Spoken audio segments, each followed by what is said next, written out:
Kim Brunhuber. Ahead on CNN Newsroom, prayers for a speedy recovery after Pope Francis is hospitalized for a respiratory infection.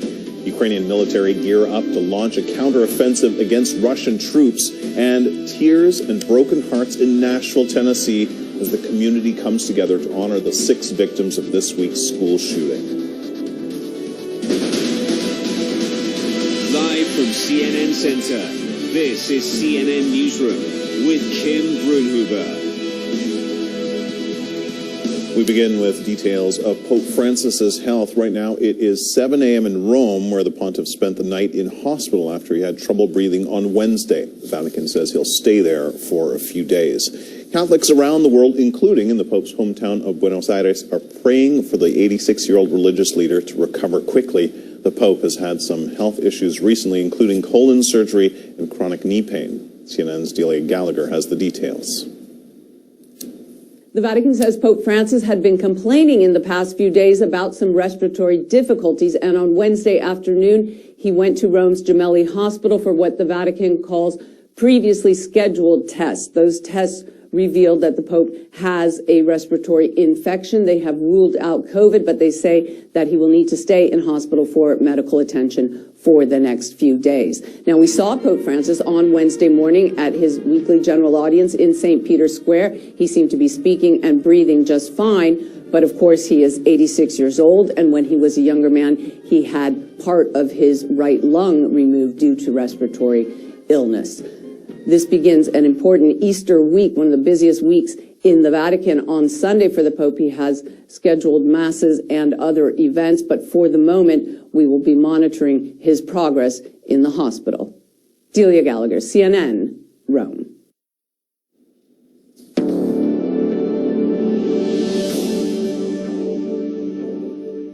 Turning now to Ukraine, where the defense minister is suggesting that a counteroffensive campaign could begin as early as next month.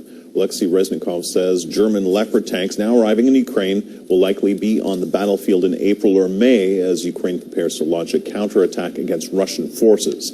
Now, that word comes as Ukraine reports heavy Russian losses around the eastern city of Bakhmut. Officials say in just one day, nearly 100 Russian soldiers were killed, though they acknowledge Russians have had partial success in their attacks.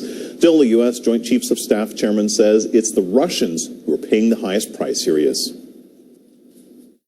These forces are very undertrained. They're essentially doing frontal assaults into machine gun positions, etc., and they're getting slaughtered. The Russian troops are. The Ukrainians are doing a very effective area defense that is proven to be very costly to the Russians. For about the last 20, 21 days, the Russians have not made any progress whatsoever in and around Bakhmut. So it's a slaughter fest for the Russians.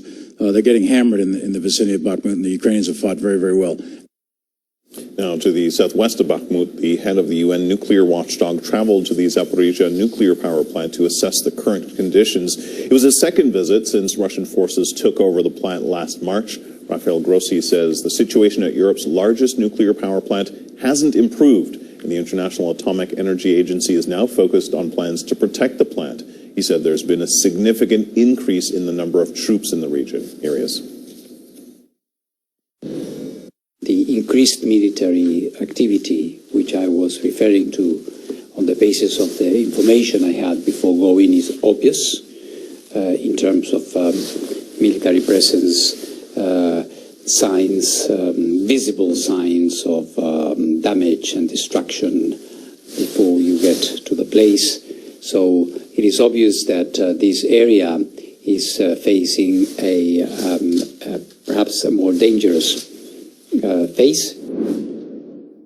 Joining us now is CNN military analyst and retired U.S. Air Force Colonel Cedric Leighton. Thanks so much for being here with us again. So I want to go back to General Milley's comments about the Russians getting, quote, hammered in Bakhmut. Is that the way you see things there? And what does this long stalemate mean for Ukraine? Yeah, Kim, it's good to be with you. It's really both sides are the ones that are getting hammered in this particular case, but the Russians are definitely getting the worst end of the deal, at least at the moment. So as far as the state of play on the ground is concerned, the Russians are basically surrounding Bakhmut on three sides, and they're trying to close the gap in the west by attacking the towns in that particular area. So they have certain advantages, but they're not being able to really prosecute those advantages. And right now, the siege of Bakhmut has lasted a real long time. In fact, it's lasted longer than the siege of Stalingrad did in World War II. We're approaching 8 months now for the siege of Bakhmut, and that is a very long time for the Russians not to be able to move forward in this place. So, in essence, what we have is a basic area where both sides are really in a stalemate right now. Does that stalemate kind of mean a win for Ukraine in a way? It does, because the Ukrainians were not expected to hold Bakhmut. And as long as they can keep Bakhmut, that is, in essence, a bit of a Ukrainian victory. Now, if the Russians should still take Bakhmut, it will be a victory for them, but it won't be as meaningful a victory as it would otherwise have been. Yeah, because of that enormous cost and the amount of time it took to take it. Now, we spoke earlier of the suggested counter-offensive that could take place as soon as next month, which seems, remarkably soon. I mean, would they be ready, and how and where would it start, do you think? Yeah, that's a really good question. So if the Ukrainians are smart about this, and they usually are, they're going to pick a place that is a bit of a surprise and then take advantage of that situation, of that tactical surprise, and move their forces very quickly. So as soon as they have the ability to move fast, with things like infantry fighting vehicles like they received from Germany, of course, with the Leopard 2 tanks, like you mentioned, those things are going to be really important for mobility, and mobility is going to be the key for the Ukrainians. If they can move with lightning speed, they can capture territory just like they did over the summer, where they were able to get a large portion of the area just to the east of Kharkiv, and of course in the south where they were able to get Kherson in the fall. Yeah, you sort of referenced some of the arms that Ukraine got from the West, while Russia, now is in a possible convergence. At least that was the words of the U.S. Joint Chiefs of Staff. Possible convergence between Russia, China, and Iran. How challenging would that type of military and diplomatic alliance be for the U.S. and for Ukraine? It could potentially be quite challenging. Russia, China, and Iran, they do share borders. At least two of the three countries share borders with each other, and that becomes an important situation from a logistical standpoint. The key thing, though, is how quickly each side can replenish the stockpiles of its ally. So if the Chinese and the Iranians replenish the Russian stockpiles, that's of course Russia's advantage. If the Ukrainians get their supplies from the West quickly enough, that can help them at least stave off a lot of what the Russians would be planning to do in this case. Yeah, no, listen, we'll have to leave it there, but always appreciate your analysis. Cedric Layton, thanks so much for being here with us. You bet, anytime. In a move that's already angered China, Taiwan's leader has embarked on another diplomatic trip abroad, this time to visit Belize and Guatemala in Central America. President Tsai Ing-wen arrived in New York City late Wednesday on the first leg of her 10-day trip. Her stopover in the U.S. isn't an official state visit, but Beijing quickly condemned her trip as a provocation. CNN's Anna Korn joins us live from Hong Kong. So, Anna, obviously a politically fraught trip here. Take us through what we're expecting, the reaction, and the possible implications of this. Yeah, and there are plenty, certainly, Kim. President Tsai Ing-wen, she has just attended a banquet in New York, saying Taiwan's relationship with the U.S. has never been closer. She, of course, is transiting through the U.S. before heading to Central America for official visits with Guatemala and Belize. While her stopover is unofficial, it has deeply angered China. A spokesman saying China firmly opposes the visit, claiming her true purpose is to promote Taiwan's independence. But it's Tsai's expected meeting with House Speaker Kevin McCarthy in California on her way back that has really angered China. McCarthy would be the highest-ranking U.S. official to meet a Taiwanese leader on American soil. China has threatened to, quote, resolutely fight back if they in fact meet in Los Angeles. Let's now have a listen to China's top diplomat in the US speaking before Tsai's arrival. It could lead to another serious, I repeat, confrontation. We urge the U.S. side not to repeatedly play with fire on the Taiwan question. As we say, those who play with fire will perish by it. Now, when former US House Speaker Nancy Pelosi visited Taiwan in August of last year, China responded by firing ballistic missiles over Taiwan, deploying warships in the Taiwan Strait, and conducting a simulated blockade of the island. China believes that Taiwan belongs to it, and it has refused to rule out the use of force to bring Taiwan under its control. And while the United States acknowledges China's position, it maintains that Taiwan's status should be settled peacefully between Beijing and Taipei. Her trip, of course, comes amid heightened tensions between Washington and Beijing, but US officials say China shouldn't overreact, and that such transits, which Tsai has done 6 times before as president, is simply routine. Take a listen.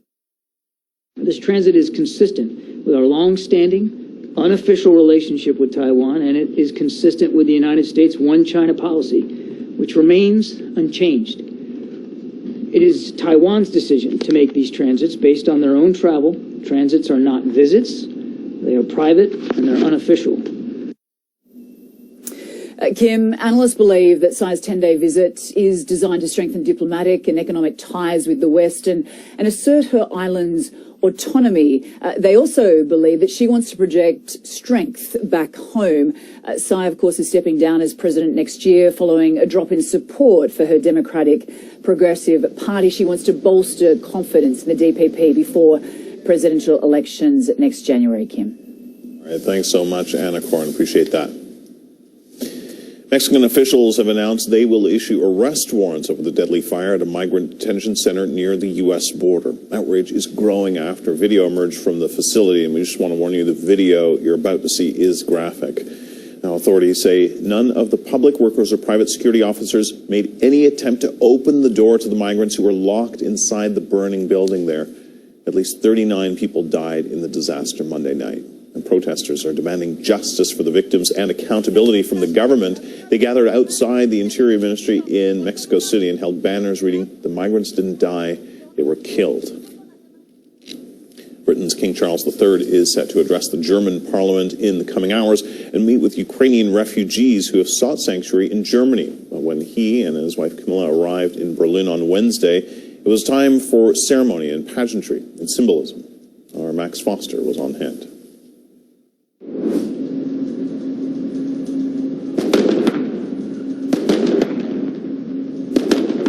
A grand entrance fit for a king's first official state visit. King Charles and his wife Camilla, the Queen Consort, welcomed to Germany with a 21-gun salute and a fly-past. In an unprecedented start to his 29th official visit, the royals were escorted by fighter jets, one of the many firsts.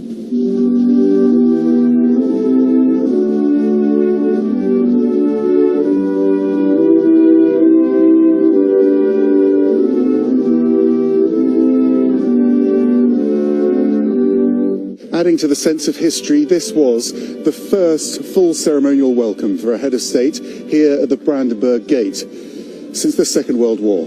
And a first chance for the new king to meet German fans. The atmosphere, it was really, I never experienced something like that before. Is it symbolic having him here in the shadows of the Brandenburg Gate? I think so, yes.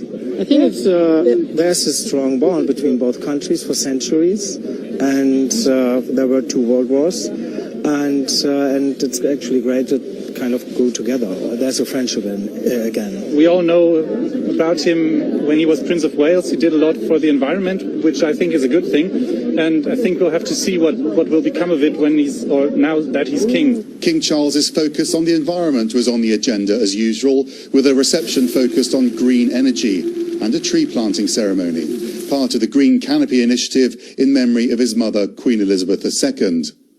Over all these years, and in so many ways, I have been struck by the warmth of the friendship between our nations and by the vitality of our partnership in countless areas. It was, Mr. President, a friendship which mattered greatly to my mother. The King's visit and state banquet in Berlin is intended to celebrate the UK's relationship with both Germany and France following the postponement of his visit to Paris due to protests. Buckingham Palace says Charles will use this historic trip to highlight the importance of sustainability and community, ideas integral to both nations. Max Foster, CNN, Berlin, Germany. A college student ends up on Russia's most wanted list just for criticizing the war in Ukraine. Listen to this. Because I'm not the first and I won't be the last. In the era of the information war between propaganda and reality, words can get through to someone. That is why the authorities are afraid. Has only just begun. Stay with us.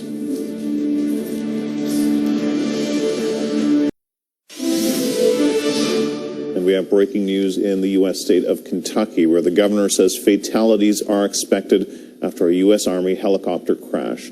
It happened at Fort Campbell in the southern part of the state near the border with Tennessee.